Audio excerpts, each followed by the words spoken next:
আমাদের এখন বাংলাদেশ জাতীয়তাবাদী দল বিএনপি ওনাদের ওখানে যে মহাসচিব হিসাবে শ্রদ্ধেয় মির্জা ফখরুল ইসলাম আলমগীর সাহেব উনি কাজ করছেন, ওনার বাবা সম্পর্কে আমাদের কাছে কি মেসেজ আছে? তো সেজন্য কি বিএনপি কে এখন ক্ষমা চাইতে বলতে হবে, বা আমরা কি বলবো যে মির্জা ফখরুল সাহেবের শ্রদ্ধেয় মরহুম পিতা মির্জা রুহুল আমিন চোখা মিয়া 1971 সালে উনি ঠাকুরগাঁ জেলার অন্যতম স্বাধীনতা বিরোধী হিসাবে 710 জনের একজন ছিলেন। একটু শেষ করছি যে এই কারণে কি এখন বিএনপি কে আমরা ধরবো? আমাদের নেতৃবৃন্দকে ফাঁসি দেওয়া হয়েছে, তার সাথে তো সালাউদ্দিন কাদের চৌধুরী শহীদ, ওনাকেও ফাঁসি দেওয়া হয়েছে। তাতে কি বিএনপি কে আমরা এখন বলবো যে তাকেও ক্ষমা চাইতে হবে, বা স্বাধীনতা বিরোধিতা নিয়ে তাদের মধ্যে কনফিউশন আছে? না মাসুদ ভাই, ব্যক্তি আর দলের অবস্থা তো ভিন্ন। আমরা 1971 সালে জামায়াতে ইসলামী মুক্তিযুদ্ধের চলাকালীন সময়, তারপরে বিভিন্ন সময় বিভিন্ন ভাবে স্টেটমেন্টে দল হিসাবে যেটা বলেছে, আমরা যখনই প্রশ্ন করি আপনারা বলেন যে ব্যাপারে জামাত ইসলামের অবস্থান পরিষ্কার, কিন্তু পরিষ্কারটা আপনি একটু বলেন তো, আমরা একটু শুনি যে পরিষ্কার অবস্থানটা কি 1971 সালে কি আপনারা যা করেছিলেন তা ঠিক করেছিলেন? না, পরিষ্কারটা হচ্ছে এই যে বাংলাদেশ তখন যে অবস্থার প্রেক্ষিতে স্বাধীন হয়েছিল, মাওলানা ভাসানী রাহিমাহুল্লাহ উনি তো পরিষ্কার বলেছেন যে তখন 70-এর যে ভোট, আপনি নিশ্চয়ই আরো ভালো জানবেন, সেই 70-এর ভোটে তো তিনি এই স্লোগান দিয়েছিলেন যে ভোটের বাক্সে লাথি মারো, বাংলাদেশ কায়েম করো। তো সেই বাংলাদেশ কায়েম করা প্রসঙ্গে এসে মরহুম প্রেসিডেন্ট শেখ মুজিবুর রহমান উনি তো বাংলাদেশের স্বাধীনতা উনি শেষ পর্যন্ত তো চান নাই। 7 মার্চের উনি ভাষণ, তার পরবর্তী সময়গুলো আমরা তো লক্ষ্য করেছি। আপনি শুধু জামাত ইসলামের অবস্থাটার কথা বলেন, বাংলাদেশ শেখ মুজিবুর রহমান স্বাধীনতা চায় না, ভালো কথা, বাংলাদেশ একই চাওয়া না চাওয়া ছিল। এই বাংলাদেশ জামাত ইসলামী 53 বছরে যে নেগেটিভ গুলো বাংলাদেশে আমরা লক্ষ্য করেছি, আপনি বাংলাদেশ জামাত ইসলামী সেই পর্যালোচনাগুলি তখন ছিল যে আমরা বাংলাদেশ জামাত ইসলামী স্বাধীনতা চাই, কিন্তু ভারত সহযোগিতার মাধ্যমে যে ষড়যন্ত্রমূলক ভাবে দেশকে স্বাধীন করে এই দেশকে তাদের একটা অঙ্গরাজ্য বানানোর পরিকল্পনা বা ষড়যন্ত্র করছে, এটার সাথে জামাত ইসলামীর দ্বিমত ছিল। সেই দ্বিমতটা 1971 সালে আমি একদম পরিষ্কার অবস্থা। আন্দোলনের মধ্যে কিন্তু বিএনপির শুধু 34 দিনের অংশগ্রহণ না, 17 বছরের ত্যাগ তিতিক্ষা, তাদের প্রচুর লোকের গুম হওয়া, মামলার মধ্যে থেকে পড়ে সর্বশান্ত হওয়া, বিভিন্ন জায়গা থেকে চাকরিচ্যুত হওয়া, পড়ালেখা শেষ করতে না পেরে রাস্তা ঘুরে নানা ধরনের অবদান রয়েছে। এবং এই যে কোটা আন্দোলনের মধ্যে যখন এই বাচ্চা ছেলে মেয়েরা মার খেতে শুরু করেছে, তখনও কিন্তু বিএনপি ঝুঁকি নিয়ে, রিস্ক নিয়ে বিভিন্ন কাজ করেছে। কিন্তু আমরা কিন্তু খুব দেখলাম যে এদের মধ্যে থেকে সম্পর্কটা বেশি হয়েছে আপনাদের সঙ্গে, অর্থাৎ জামায়াত শিবিরের সঙ্গে। আমরা দেখলাম যে প্রত্যেকটা শিক্ষাঙ্গনে জামায়াতের কথা মতো বা জামায়াত যাদেরকে নিয়োগ করতে চায় সেই রকম ভিসি, প্রক্টর, প্রভিসি সেরকম আসতেছেন। স্বাস্থ্যক্ষেত্রে আমরা দেখতেছি যে জামায়াতের দেয়া লিস্ট দিয়ে বিভিন্ন জায়গায় গুরুত্বপূর্ণ জায়গায় এটি পদায়ন হচ্ছে। তারপরে কিছুদিন পরে আমরা দেখলাম সমন্বয়করা ওপেনলি বলতেছেন যে জামায়াত শিবিরই আসলে আমাদেরকে এখানে সাহায্য করেছে। সমন্বয়কদের মধ্যে এটা আপনারা উল্লেখযোগ্য অংশ দেখলাম যারা স্লিপিং এজেন্ট হয়ে ছাত্রলীগের মধ্যে ছিল। এটাকে আপনি কিভাবে দেখেন? যে না, আপনি কি মনে করেন জামায়াত শিবিরের নেতৃত্বে যদি এই আন্দোলন হতো তাহলে এই আন্দোলন সফল হতো? ধন্যবাদ খালেদ মহিউদ্দিন। দুটো বিষয়, একটা হচ্ছে প্রথমত আমাদের সংগঠনের পক্ষ থেকে আমরা প্রথম থেকে বলে আসছি যে এই 2024 সালের জুলাই আগস্টের যে গণঅভ্যুত্থান, এটা কোন একটা দলের ক্রেডিট হওয়ার কথা না, এটা হচ্ছে এদেশের ছাত্র জনতার যৌথ আন্দোলনের ফসল, এবং এটাই জনতার, এদেশের মানুষের ক্রেডিট, এদেশের ছাত্র জনতার ক্রেডিট। দুই হচ্ছে আমিনে জামাত ডক্টর শফিকুর রহমান খুব ক্লিয়ারলি এবং সেভারাল টাইম এটা বলেছেন, রিপিটেডলি বলেছেন যে আমাদের এই শহীদেরা কোন দলের সম্পদ না। আমরা কখনোই আমাদের যে হিসাব নিতে বলা হয়েছে যে থানা থেকে, বিভাগ থেকে, ডিস্ট্রিক্ট থেকে, ঢাকা সিটিগুলো থেকে, এবং তাদের পাশে দাঁড়ানো প্রত্যেকটা ইস্যুতে আমরা বলেছি যে যারা শহীদ হয়েছেন তারা আমাদের দলের বা ব্যক্তির বা কোনো গোষ্ঠীর সম্পদ না, তারা হচ্ছেন দেশের সম্পদ। সেকেন্ড থিং হচ্ছে, দেখেন আপনি খেয়াল করবেন যে আমাদের এই জুলাই আগস্টের গণঅভ্যুত্থানের পরে আজকে যে এনার্জিটা তৈরি হয়েছে, সেখানে বলা হচ্ছে বিশ্ববিদ্যালয়, মেডিকেল, এগুলোতে জামাত ইসলামী ছাত্র শিবিরের কোনো প্রাধান্য বা জামাতিকরণ বলে একটা কথাও এখন কেউ বলছেন। এটা খুব দুর্ভাগ্যজনক এই কারণে যে আমি একদম তালিকা করে আপনাকে বলতে পারবো যে ঢাকা বিশ্ববিদ্যালয়ে একজন একাডেমিশিয়ানকে দেওয়া হয়েছে, এর বাইরে প্রত্যেকটা বিশ্ববিদ্যালয় একদম ধরে ধরে বিএনপি সমর্থিত যারা, তাদেরকে সেখানে ভাইস চ্যান্সেলর সহ তাদেরকে বসানো হয়েছে। তো কিন্তু মাসুদ আমি একটা কথা বলি, কেউ জামাত করে কিনা গুরুত্বপূর্ণ, সেটা তো আমরা 15 বছর পরে জানতে পারবো। কারণ এই যে ধরেন সমন্বয়কদের মধ্যে যারা জামাত করতো, সেটা তো আমরা এখন জানতে পারতেছি। বা এইজন্য না, মানে ব্যাপারটা জামাতের ব্যাপারে এরকম যে জামাত শিবির একটু স্লিপিং এজেন্ট হিসেবে থেকে যায় দলের মধ্যে। না, জামাত স্লিপিং এজেন্ট হিসাবে থাকার প্রশ্ন না, প্রশ্নটা হচ্ছে বৈষম্য বিরোধী ছাত্র আন্দোলনে আসলে কেউ তো ব্যানার নিয়ে দাঁড়ায়নি, এবং দাঁড়ানোটা তারাও প্রয়োজন মনে করেনি, অন্য ছাত্র সংগঠন কেউ এটা ঠিক মনে করেনি যে এখানে আমরা বৈষম্য বিরোধী ছাত্র আন্দোলন, ছাত্র জনতার একটা যৌথ অভ্যুত্থানের মাধ্যমে সরকারকে পতন ঘটানোটা টার্গেট ছিল।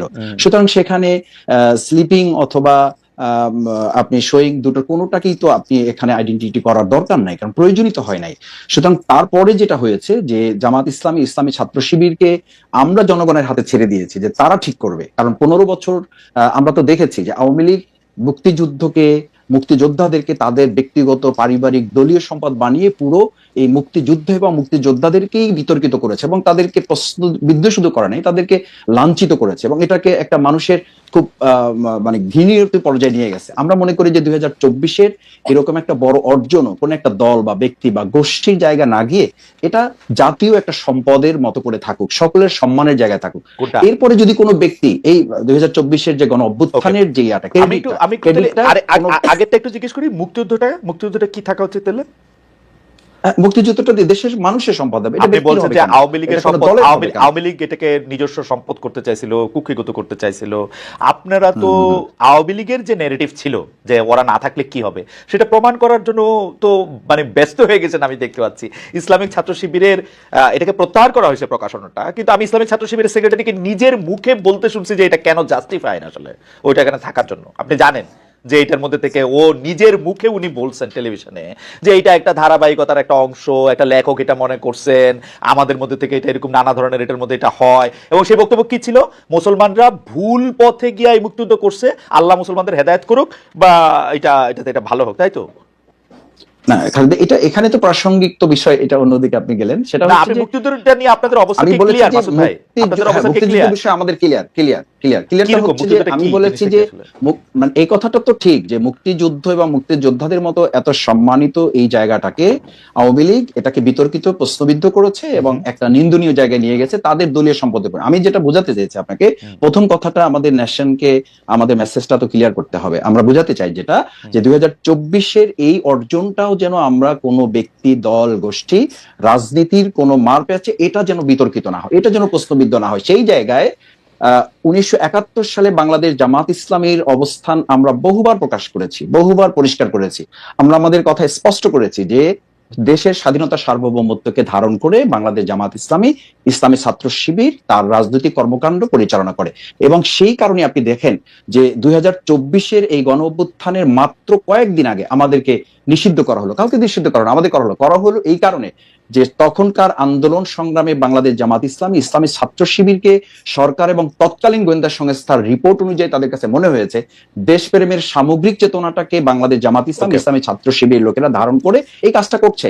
আর ছাত্র শিবির তার ছাত্র সংবাদে প্রকাশনা যেটা করেছে এটা একটা বিচ্ছিন্ন ঘটনা। আমি মনে করি যে তাদের এখানে একজন গবেষক একটা লেখা লিখেছে এবং তারা এটা পরে যখন বুঝতে পেরেছে বা এটা তাদের নজরে এসেছে, না না আমি একটু খালি আমি বলছি যে যখন তাদের নজরে এসছে তারা প্রত্যাহার করেছে এবং এটার জন্য তারা দুঃখ প্রকাশ করেছে। দিদি জানাব, এখন আমি যদি আপনাকে আরো ধরি যে এটা তো এই ন্যারেটিভটাকে যদি আপনি ওভাবে নেন, আমি এটা মানে শ্রদ্ধা রেখেই বলছি যে আমাদের এখন বাংলাদেশ জাতীয়তাবাদী দল বিএনপি, ওনাদের ওখানে যে মহাসচিব হিসাবে শ্রদ্ধেয় মির্জা ফখরুল ইসলাম আলমগীর সাহেব উনি কাজ করছেন, ওনার বাবা সম্পর্কে আমাদের কাছে কি মেসেজ আছে? তো সেজন্য কি বিএনপি কে এখন ক্ষমা চাইতে বলতে হবে, বা আমরা কি বলবো যে মির্জা ফখরুল সাহেবের শ্রদ্ধেয় মরহুম পিতা মির্জা রুহুল আমিন চোখা মিয়া 1971 সালে উনি ঠাকুরগাঁ জেলার অন্যতম স্বাধীনতা বিরোধী হিসাবে 710 জনের একজন ছিলেন।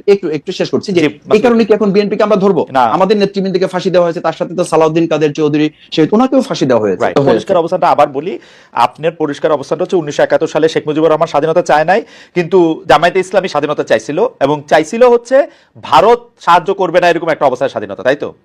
ভারতের ষড়যন্ত্রমূলক ওই সহযোগিতাকে সাথে নিয়ে আমরা, এবং এই অবস্থানে কোনো পরিবর্তন, এই 71 থেকে 25 পর্যন্ত কোনো অবস্থান পরিবর্তন হয় নাই, তো এটাই ছিল, তো এটাই ছিল, এটাই থেকে এই 2024-এ সেটার পরিবর্তন হয়েছে। আমি বলেছি এবং আমাদের ছাত্ররাও তো বলেছে, জনতাও বলেছে যে ওই 2024-এ 5ই আগস্ট আমরা কিন্তু শুধুমাত্র একটা সরকার পরিবর্তন ঘটাই নাই, আমরা আমাদের এই সন্তানেরা, আমাদের এই ছাত্র জনতা সেদিন একটা আধিপত্যবাদেরও আমরা পতন ঘটিয়েছি। কারণ আপনি জানেন যে আপনার একটা ইস্যু আমি আলোচনাতেও দেখেছি এবং আমাদের দেশের গোয়েন্দা সংস্থা পরবর্তীতে বিভিন্ন আলোচকরাও বলেছেন যে সেদিন 2024 জুলাই আগস্টে আমাদের পার্শ্ববর্তী রাষ্ট্রের একটা সক্রিয় এবং শক্তিশালী গোয়েন্দা সংস্থা এই দেশের তৎকালীন দুষ্ট চক্র আইন শৃঙ্খলা বাহিনীতে যারা ছিলেন তাদের সাথে সম্পৃক্ত থেকে আমাদের দেশের ছেলেদের উপর গুলি করা হয়েছে। আমি আমার 67 দিনের রিমান্ডে আমি একটা সাক্ষাৎকারে বলেছি, আপনাকে আবার একটু স্মরণ করাচ্ছি, যে আমাকে যখন ইন্টারোগেশন সেলে নেওয়া হয়েছে তখন চোখ বাঁধা, হাত পা বাঁধা অবস্থায় আমাকে যখন দুটা চেয়ারে শোয়ানো হয়েছে, আমি তাদের কাছে খুব ইসের সাথে জানতে চেয়েছিলাম, স্পষ্টভাবে জানতে চেয়েছিলাম যে আমার চোখ খুলে দেন অথবা আমাকে দেখতে দেন অথবা আমাকে পরিচয় দেন যে আপনারা কারা আমার ইন্টারোগেশনে আসছেন। ওনারা অসতর্কতাবশত হোক অথবা কৌশলগত দিক থেকে ওনাদের মনে না থাকার কারণে হোক, ওনারা বলেছেন এখানে দেশি বিদেশি সংস্থার লোকেরা আছে। মাসুদ ভাই, যখন দেশ গিয়ে আমরা একটু আসলে একটু প্রিসাইজ থাকতে চেষ্টা করি। অর্থাৎ 1971 সালে যেভাবে বাংলাদেশ স্বাধীন হয়েছিল, জামাত ইসলাম এটার সাথে একমত ছিল না। তো জামাত ইসলাম এটার সাথে একমত কখনোই পোষণ করে নাই। 2024 সালে আইসে বাংলাদেশ, আপনি মনে করতেছেন 2024 সালে আইসে বাংলাদেশ এটা অন্যরকম স্বাধীনতা পাইছে, এটা কি ব্যাপারটা এরকম? মানে ভারত তারত এইসব এলিমেন্ট আমি যেতে চাইতেছি না, আপনি দুই লাইনে বলেন 1971 সালে জামাতের অবস্থা সঠিক ছিল। দুই লাইনের জামাত ইসলামের দুই লাইনের কথাটা আসলে কোনো একটা কোশ্চেনের কথা আপনি কখনো দুই লাইনে বলতে পারবেন না। আপনি আমাকে বলেছেন সেইজন্য কথাটা উঠলো যে আপনাদের অবস্থাটা কি পরিষ্কার, কিন্তু আমি কখনো এই পরিষ্কার কথাটা জানতে পারি না। পরিষ্কারটা কি? কথা হচ্ছে এইটা যে বাংলাদেশ জামাত ইসলামী স্বাধীনতাটা ভারতের ষড়যন্ত্রমূলক সহযোগিতার মাধ্যমে চায়নি, কিন্তু যখন স্বাধীন হয়েছে দেশ, সেই স্বাধীনতাকে ধারণ করে জামাত ইসলাম, ইসলামী ছাত্র শিবির তার সামগ্রিক কার্যক্রম পরিচালিত হয়ে আসছে এবং সেটা প্রমাণিত এবং পরীক্ষিতভাবে দেশের জনগণ সেটাকে গ্রহণ করেছে।